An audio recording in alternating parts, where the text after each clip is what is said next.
అత్యుత్తమ ప్లేస్మెంట్స్ తో ఎంఎన్సీ కంపెనీలలో ఉద్యోగమే లక్ష్యమా? ఇంజనీరింగ్ చదవాలనే మీ పిల్లల కలని కేజీ రెడ్డి కాలేజ్ తో నిజం చేసుకోండి.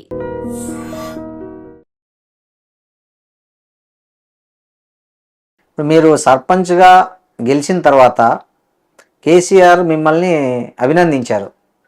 ఏమనిపించింది? మీరు కలిశారా కేసీఆర్ని? మేము కేసీఆర్ ఫోన్లో నేను పోయి కలవలేదు, ఫోన్లో కలిసి వీడియో కాల్ చేశారా? వీడియో కాల్ చేశారు.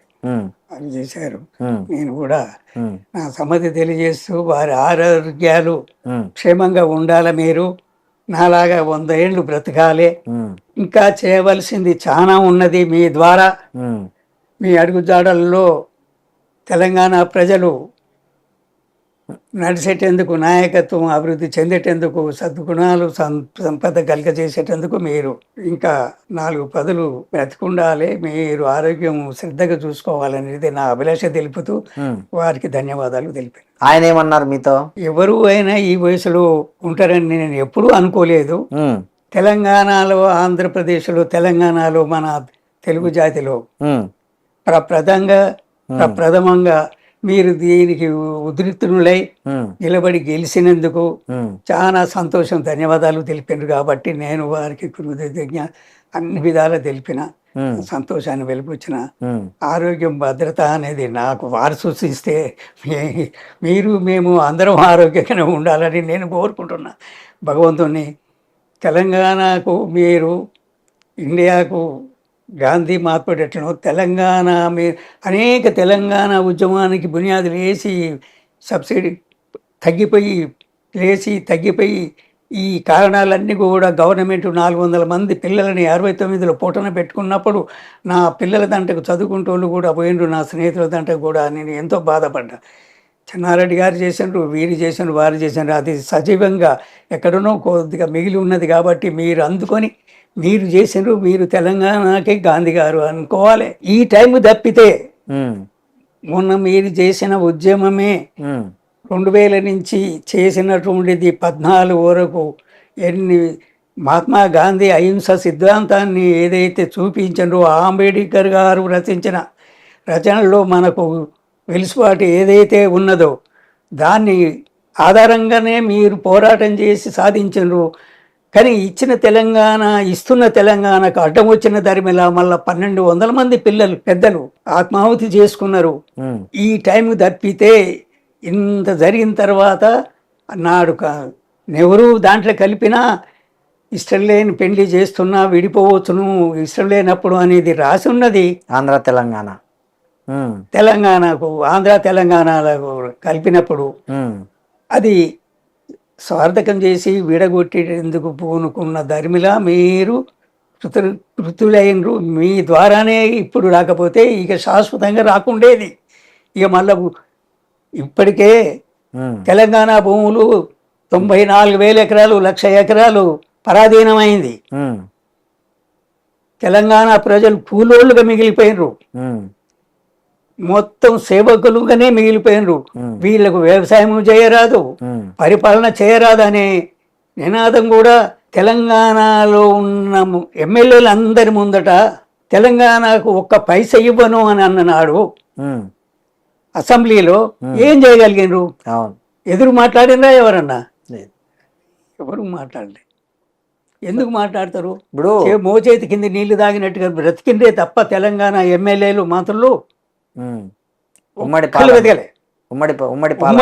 పరిపాలనలో వాళ్ళు ఈ దుర్మార్గము పరిపాలనలో అణచివేయబడ్డటువంటి రాజకీయ నాయకత్వం మనది. ఇప్పటికీ అప్పటికీ ఇప్పుడు ఉన్న పరిపాలనలో చూస్తున్నాం. 2 ఏళ్లలో ఎంత గోసపడుతున్నారు రైతులు వ్యవసాయకంగా. ఇక రాబోతున్నది పెన్షనర్లు 2,000 4,000 ధరలు మనం ఇచ్చినాడు ధరలు లేవు. ఇప్పుడు న్యాయంగా ఒక ఉద్యోగస్తునికి ఉద్యోగం ఇచ్చి సంవత్సరానికి ఇంత అని మనము వాళ్ళకు డిఏలు ఇచ్చుకుంటూ పోతున్నాము. అట్లా ఆ ప్రాతిపదికనైనా వీళ్ళకు 2,000 4,000 3,000 అయినా ఇవ్వాలి. ఇచ్చిండ్రు మోసపూరిత మాటలు ఎన్ని అయినా చెప్పిండ్రు. 3,000 అయినా ఇవ్వాలి. తులం బంగారం అన్నారు, 1,00,000 రూపాయలు తులం బంగారం కాదు, గురిజ బంగారం కూడా పెట్టలేని స్థితిలో అవి కూడా చెల్లని చెక్కులు డ్రా ఎప్పుడో చేసి పైసలు లేక దాంట్లో ఉంచి చేతికి ఇస్తే మళ్ళీ పోయినాయి, నీ డబ్బులు రావు, ఇది చెక్కు చెల్లదని వాపసు పంపుతున్నారు. Okay sir. ఇప్పుడు ఇప్పుడు వీటిచ్చి మరీ రైతాంగానికి ఉమ్, మిషన్ కాకతీయ గనుక చేయకపోతే ఉమ్, చెర్లు కుంటలు ఇన్ని వేల చెర్లు కుంటలు పల్లెలు అయిపోయినాయి.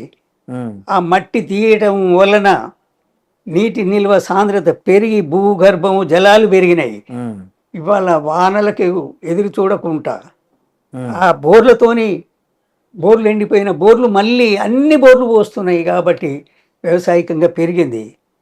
ప్రాజెక్టులు మనకు కృష్ణా జలాలతోని ఎప్పుడూ పంచాయతీలే ఉన్నాయి, దాంతో కాదని గోదావరి నది మీద కట్టినటువంటి కాళేశ్వరంతో భూగర్భ జల ఎంత పెరిగిందనేది వాస్తవం. దాన్ని కండుండి చూడలేకపోతున్నారా ఈ జనం?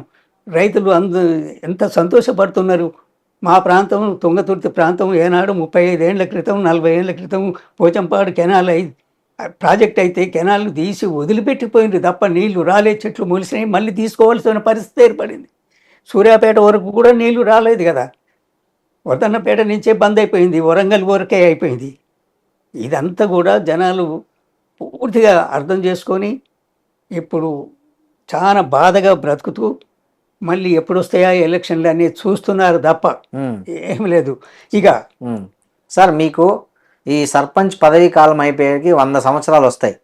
సో దాన్ని ఎట్లా సెలబ్రేట్ చేసుకోవాలనుకుంటున్నారు? జనాల కోరిక మేరకు, బంధుత్వం కోరిక మేరకే కాదు, ఉమ్, నేను ఇంతకాలం బ్రతికినా అనేది నాకు కూడా చాలా ఉత్సాహమే ఉంటుంది. అంతే కదా, 100 ఏళ్ళు బతకడం అనేది అది మామూలు విషయం. మా అన్నగారు 3 ఏళ్ళు అయింది, నిన్న ఫిబ్రవరి 2కు 100 సంవత్సరాలు ఆయన పుట్టి. ఉమ్, నేను ఇక్కడికి 3 రోజుల క్రితం అవును. ఉమ్, ఫిబ్రవరి 2, 1926 ఉమ్, 3 ఏళ్ల క్రితం చనిపోయాడు. 97 ఏళ్ళు బ్రతికి ఉమ్, పడి తొంటి ఇరిగిపోయి ఉమ్, ఆపరేషన్ చేయించడం తప్పు, చేయించారు కాబట్టి ఇది. ఉమ్, మా అక్కగారు ఉన్నది 98 ఏళ్ళు, శ్రీనివాసరెడ్డి, ఇప్పుడు press council chairman, media academy chairman Srinivas Reddy మా వాళ్ళ అక్క కొడుకు, అమ్మ, మీ చెల్లె. నాకంటే పెద్ద ఆమె ఓ మా అక్క. ఓకే. మా అందరికీ, మా 5గురికి 6గురికి 3 సంవత్సరాలు 3 సంవత్సరాల తేడాతోనే 2 సంవత్సరాలు తల్లిపాలు తాగి బ్రతికినాం. ఉమ్, 2 సంవత్సరాలు కాదు, 2 నెలలు ఇస్తున్నారా ఇప్పుడు. ఇయట్లే. సో కాబట్టి తల్లిపాలు తాగారు కాబట్టి. ఉమ్, వ్యవసాయిక కుటుంబం కాబట్టి ఉమ్, మాకు 120 ఆవులు 160 ఆవులు ఉండే.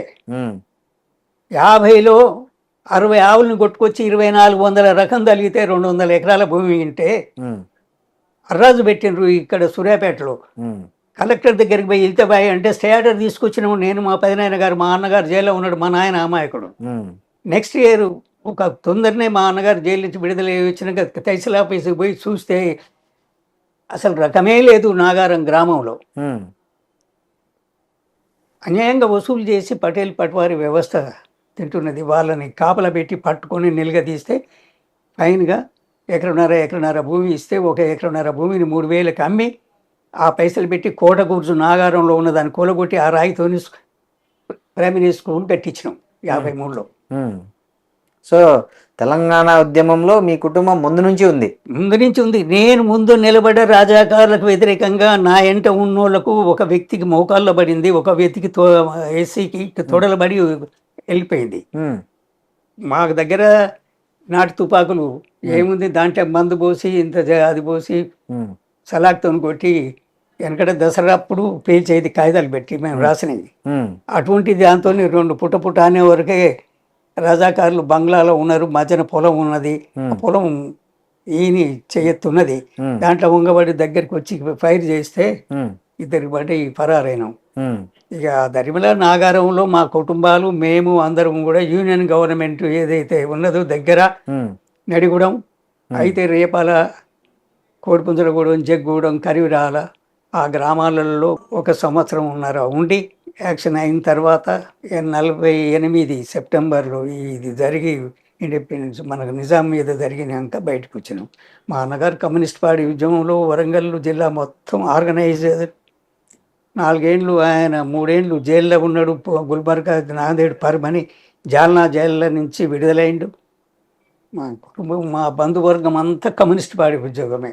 సార్ ఇప్పుడు 100 ఇయర్స్ సెలబ్రేషన్స్ను మీరు చేసుకుంటారు అయ్యే సర్పంచ్గా. దేవుడు భగవంతుడు మన ప్రయత్నం లేకుండా ఒట్టిన గాలి దీపం పెడితే కాదు. కాదు.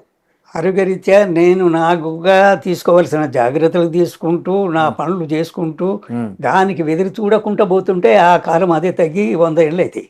అంతేనా?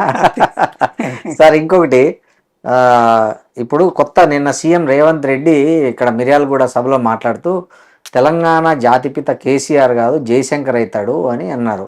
జాతిపిత గాంధీ గారు ఎట్లయ్యారు? ఆయనకంటే మొదలు ఈ కాంగ్రెస్ పుట్టింది కదా, అవును. వాళ్ళు కావాలి కదా మరి ఈయన అనే మాటకు, రేవంత్ అనే మాటకు వాళ్ళు కావాలి కదా. వాళ్ళకి తెలుగు వాళ్ళు వాళ్ళు వాళ్ళు కాంగ్రెస్ ఎందుకని గాంధీ మహాత్ముడు ఒక అహింసా మార్గం, ఉద్యమాన్ని సావకుండా, ఉద్యమం చచ్చిపోకుండా, జనం నష్టపడితే ఎప్పుడు చచ్చిపోతుంది? తీవ్ర ఒత్తిడిలు కాకుండా జన నష్టం ఇది అది జరిగినప్పుడు. ఇప్పుడు చేస్తున్నారు కదా, మనం తెలిసి తీస్తుంటాం, పోలీసు వాళ్ళు లాఠీ చార్జీ మన్ను మసాన చేసి అండబెడుతున్నారు. మరి అట్లా లాఠీ చార్జీ కాకుండా శాంతియుతంగా మార్గాలనే 2000 నుంచి 9 వరకు ఎంత శాంతియుతంగా నడిచింది. ఎంతమంది ఏమైనా చచ్చినరా, ఏమైనా గడబడలు అయినాయా? సో 9 తర్వాత ఇచ్చిన దాన్ని అడ్డుకున్న తరువాత మొదలైంది. ఎందుకు అయింది? 2004 ఇస్తే 2 రాష్ట్రాలలో కాంగ్రెస్ ఇక్కడ అక్కడ ఉండేది, ఆంధ్ర తెలంగాణలో. నేను వచ్చింది ఏమిటికి, మీకు కూడింది ఏమిటికి? నా ఉద్యమంలో మేము 16 మంది మనం ఎమ్మెల్యేలు గెలిచిన, ఎంపీలు గెలిచిన, మనకు ఇక్కడ మంత్రి పదవులు అక్కడ మంత్రి పదవులు ఇచ్చిన కేసీఆర్ తీసుకున్నారా? ఓడరేవులు మినిస్ట్రీ ఇస్తే, సెంట్రల్ది నావిగేషన్ దాంట్లో ఇస్తే తీసుకున్నారా? మరొకరు కావాలంటే నేను మినిస్ట్రీ ఈ పదవుల కొరకు రాలేదు అనేదే పెట్టండి తప్ప